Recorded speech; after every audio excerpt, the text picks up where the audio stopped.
जय जिनेन्द्र। आज हम आत्मा के आकार के विषय में बात कर रहे हैं कि आत्मा का आकार कैसा होता है।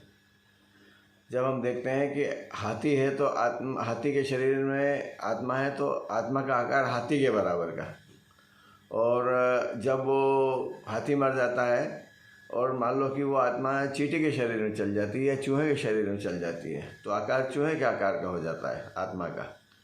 तो ऐसे कैसे संभव है कि आत्मा का आकार ऐसे छोटा बड़ा कैसे हो जाता है?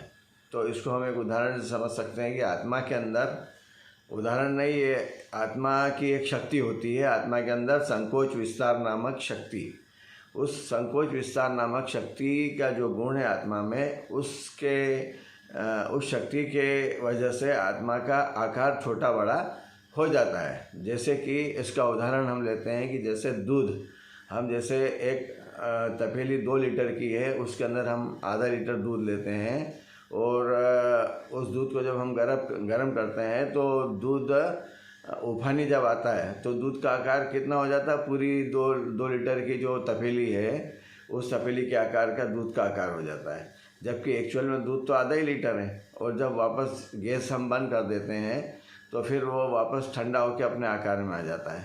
तो इस प्रकार संकोच और विस्तार नाम की शक्ति जो होती है वो दूध के अंदर होती है ना, जब गर्म होने पे फैलना और वापस सिकुड़ के अपने आकार में आना। इसी प्रकार की संकोच विस्तार नाम की शक्ति आत्मा के अंदर होती है।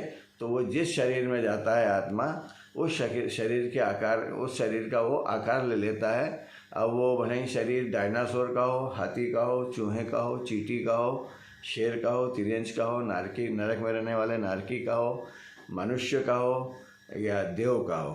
तो ऐसे जिस भी गति में और जिस शरीर में आत्मा जाएगा उस शरीर के आकार का वो हो जाता है।